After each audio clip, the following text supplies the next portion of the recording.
Hello, welcome back to my YouTube channel. ഞാൻ സത്യം പറഞ്ഞാൽ ഭയങ്കര സന്തോഷത്തിലും ഒത്തിരി എക്സൈറ്റ്മെൻറ്റിലും ചെയ്യുന്നൊരു വ്ളോഗാണ് കേട്ടോ ഇത്. ശരിക്കും 2023 ഇതാ നമ്മളോടെല്ലാവരോടും ടാറ്റ പറഞ്ഞ് പോകാൻ നിൽക്കുവാണ്. പക്ഷേ പോകാൻ നേരത്ത് മൂപ്പര് എനിക്കൊരു ഗിഫ്റ്റ് തന്നിട്ടാണ് പോകുന്നത്. ഞാൻ എൻ്റെ ലൈഫിൽ സ്വപ്നം പോലും കാണാത്ത അത്രയും വലിയൊരു അച്ചീവ്മെൻറ്റ് എനിക്ക് സമ്മാനിച്ചിട്ടാണ് 2023 എന്ന് പറഞ്ഞ വർഷം ടാറ്റ പറഞ്ഞ് പോകാൻ നിൽക്കുന്നത്. ആ അച്ചീവ്മെൻറ്റിലേക്കുള്ള യാത്രയാണ് നിങ്ങളിപ്പോൾ കണ്ടുകൊണ്ടിരിക്കുന്നത് കേട്ടോ. അപ്പോൾ ഞാൻ എങ്ങോട്ടാണ് പോകുന്നതെന്നല്ലേ, ഞാനൊരു ട്രെയിൻ യാത്ര നടത്തിക്കൊണ്ടിരിക്കുകയാണ്. ഈ ട്രെയിൻ എന്നെ കൊണ്ട് എത്തിക്കുന്നത് നമ്മുടെ തലസ്ഥാന നഗരിയായിട്ടുള്ള തിരുവനന്തപുരത്തേക്കാണ് കേട്ടോ. സത്യം പറഞ്ഞാൽ ഞാൻ ആദ്യമായിട്ടാണ് പോകുന്നത് തിരുവനന്തപുരത്തോട്ട്. ഞാൻ അവിടെ പോയിട്ട് എന്താ ചെയ്യുന്നതെന്നല്ലേ, അവിടെ പോയിട്ട് ഞാൻ ചെയ്യാൻ പോകുന്നത് ലോകത്തിലെ തന്നെ ഏറ്റവും വലിയ അക്വേറിയം പെയിൻറ്റ് ചെയ്യുക, അതും ലൈവായിട്ട് പെയിൻറ്റ് ചെയ്യുക എന്നുള്ളൊരു ടാസ്കിന് വേണ്ടിയിട്ടാണ് ഞാൻ തിരുവനന്തപുരത്തോട്ട് പോകുന്നത്. അങ്ങനെ ഞാൻ പെയിൻറ്റ് ചെയ്യുന്ന സമയത്ത് എനിക്ക് ലഭിക്കാൻ പോകുന്നത് ടാലൻറ്റ് റെക്കോർഡ് ബുക്ക് നൽകുന്ന വേൾഡ് റെക്കോർഡായിരിക്കും. പക്ഷെ ഒരു കണ്ടീഷൻ എന്താണെന്ന് വെച്ച് കഴിഞ്ഞാൽ 2 മണിക്കൂറിൽ നമ്മൾ ആ പെയിൻറ്റിങ് കംപ്ലീറ്റ് ചെയ്യണം എന്നുള്ളതാണ്. സോ ഞങ്ങൾ അവിടെ എത്തി ആ ദിവസം രാത്രി തന്നെ ഒരു 7 മണിയൊക്കെ ആകുമ്പോൾ തന്നെ നമ്മൾ ആ ഗ്രൗണ്ടിലോട്ട് പോയിക്കൊണ്ടിരിക്കുവാണ് കേട്ടോ. അപ്പം അവിടെ ഓൾറെഡി ഓർഗനൈസേഴ്സ് നമ്മുടെ ക്യാൻവാസ് ഒക്കെ സെറ്റ് ചെയ്ത് വെച്ചിട്ടുണ്ട്. ഏകദേശം 180 മീറ്റർ വരുന്ന ക്യാൻവാസാണ് കേട്ടോ. അപ്പോൾ നമ്മളിത് കംപ്ലീറ്റ് ആയിട്ട് വരച്ച് കഴിഞ്ഞ് കഴിഞ്ഞാൽ ഒരു 570 സ്ക്വയർ ഫീറ്റോളം വരും. അപ്പം രാത്രി തന്നെ പല ആർട്ടിസ്റ്റുകളും എത്തിയിട്ടുണ്ട്. അപ്പം നമ്മുടെ പോർഷൻ നമ്മൾ ഫിഷുകളൊക്കെ രാത്രി തന്നെ നമ്മൾ സ്കെച്ച് ചെയ്ത് വെച്ചു. എല്ലാവരും മൊബൈൽ ടോർച്ചിൻ്റെ ഹെൽപ്പോടു കൂടിയാണ് സ്കെച്ചൊക്കെ ചെയ്യുന്നത്. അതിനുശേഷം ഒരു കട്ടൻ കാപ്പിയൊക്കെ കുടിച്ച് ഞങ്ങൾ സുഖമായിട്ട് കടന്നുറങ്ങി. കാലത്ത് എഴുന്നേറ്റ് വീണ്ടും നടരാജ എക്സ്പ്രസ്സിൽ കയറി യാത്ര തുടർന്നു നമ്മുടെ ഗ്രൗണ്ടിലോട്ട്. അപ്പോൾ ഗ്രൗണ്ടിൽ നമ്മുടെ ഫ്ലെക്സൊക്കെ വെച്ചിട്ടുണ്ട്. അപ്പം നമ്മൾ പെയിൻറ്റ് ചെയ്യാൻ പോവാണ്.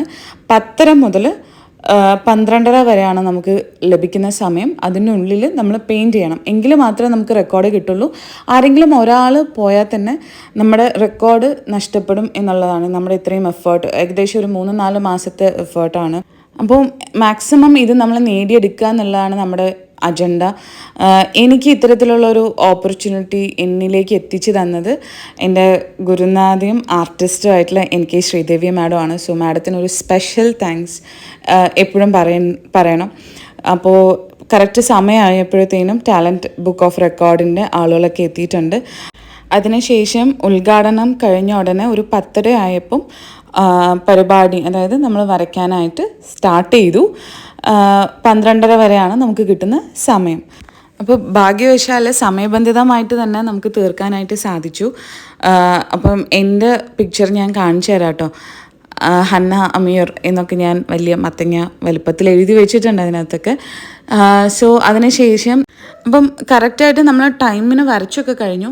അപ്പോൾ ഇനി അടുത്ത പരിപാടി എന്താണെന്ന് വെച്ച് കഴിഞ്ഞാൽ നമ്മൾ വരച്ച ഈ ഒരു ലൈവ് അക്വേറിയം റെക്കോർഡിന് അർഹമാണോ എന്നുള്ള ഒരു ചെക്കാണ് ഇവിടെ നടന്നുകൊണ്ടിരിക്കുന്നത്. അതായത് അളവെടുത്തുകൊണ്ടിരിക്കുകയാണ്. ഇത് എത്രത്തോളം നീളവും വീതിയും ഉണ്ട് എന്നുള്ള അളവെടുത്തുകൊണ്ടിരിക്കലാണ്. അപ്പോൾ അത് കഴിഞ്ഞാലേ നമുക്ക് അറിയുള്ളൂ നമുക്ക് റെക്കോർഡ് കിട്ടുമോ ഇല്ലയോ എന്നുള്ള സംഭവം. അത് കഴിഞ്ഞാലേ അറിയുള്ളൂ. എല്ലാവർക്കും അതിൻ്റേതായിട്ടുള്ളൊരു ആകുലതയുണ്ട്, കിട്ടുമോ ഇല്ലയോ എന്നുള്ളൊരു ആകുലതയുണ്ട്. ബട്ട് സ്റ്റിൽ നമ്മുടെ കാര്യം നമ്മൾ പെർഫെക്റ്റായിട്ട് ചെയ്തു എന്നുള്ള ഒരു സമാധാനവും ആ സമയത്ത് ഉണ്ടായിരുന്നു കേട്ടോ. അതിനുശേഷം ശ്രീ ഗിന്നസ് ഷെരീഫാണ് നമുക്ക് ഈ റെക്കോർഡിൻ്റെ പ്രഖ്യാപനം നടത്തുന്നത്. അപ്പോൾ അത് കിട്ടിയോ ഇല്ലയോ എന്നൊക്കെ അറിയുന്നതിന് മുമ്പായിട്ട് നമുക്ക് ഈ വലിയ അക്വേറിയത്തിൻ്റെ ഒരു കംപ്ലീറ്റ് വിഷ്വൽ ഞാൻ കാണിച്ചു തരാം കേട്ടോ.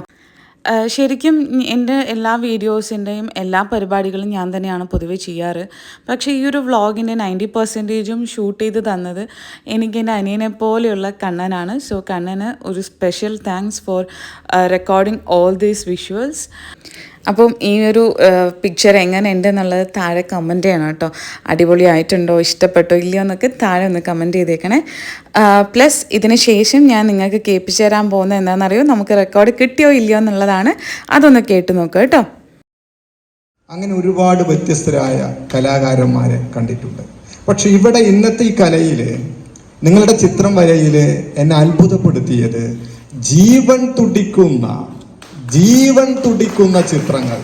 570 സ്ക്വയർ ഫീറ്റിൽ ഏറ്റവും വലിയ ലോകത്തിലെ 800 കോടി ജനങ്ങളുള്ളതിൽ ഏറ്റവും വലിയ live aquarium attempt talent record ബുക്കിന്റെ വേൾഡ് റെക്കോർഡിന് അർഹമായിട്ടുള്ള സന്തോഷ വാർത്ത ഞാൻ നിങ്ങളെ വലിയ ആവേശത്തോടു കൂടി അറിയിക്കും. ടാലന്റ് റെക്കോർഡ് ബുക്കിന്റെ വേൾഡ് റെക്കോർഡായി ലാർജസ്റ്റ് അക്വേറിയം ലൈവ് പെയിന്റിങ്ങിനെ പ്രഖ്യാപിച്ചുകൊണ്ട് ഞാൻ നിർത്തുന്നു. നന്ദി, നമസ്കാരം, ജയ് ഹിന്ദ്. അങ്ങനെ വേൾഡ് റെക്കോർഡൊക്കെ കിട്ടിയ ശേഷം ഞങ്ങൾ കുറച്ച് സ്ഥലങ്ങളൊക്കെ കാണാൻ പോയി. സത്യം പറഞ്ഞു കഴിഞ്ഞാൽ ഈ വേൾഡ് റെക്കോർഡ് കിട്ടിയത് കൊണ്ട് എൻ്റെ ജീവിതം മാറി മറിയും എന്നൊന്നും ഞാൻ വിശ്വസിക്കുന്നതേ ഇല്ല. മറിച്ച് ഞാൻ എൻ്റെ ജീവിതത്തിനോട് കാണിക്കുന്ന ആറ്റിറ്റ്യൂഡ് അല്ലെങ്കിൽ കാഴ്ചപ്പാട് മാറ്റിയെടുക്കാൻ സാധിച്ചു എന്നുള്ളതാണ്. കാരണം ഒരിക്കലും നേടിയെടുക്കാൻ പറ്റും എന്ന് വിചാരിക്കാത്ത കാര്യങ്ങൾ നേടിയെടുക്കണം എന്ന് ഞാൻ ചിന്തിക്കുന്ന ആ സമയം മുതൽ പൗലോ കൊയ്ലോ പറയുന്ന പോലെ ലോകം മുഴുവൻ നമ്മുടെ കൂടെ ഉണ്ടായിരുന്നു അത് നേടിയെടുക്കാനായിട്ട്. അപ്പോൾ നമ്മുടെ ന്യൂ ഇയറിനെ വരവേൽക്കാനായിട്ട് നിൽക്കുന്ന തലസ്ഥാന നഗരിയോട് ഒരു ടാറ്റ ഗുഡ് ബൈ പറഞ്ഞ് ഞാൻ എൻ്റെ വ്ളോഗ് അവസാനിപ്പിക്കുകയാണ് കേട്ടോ. Bye bye.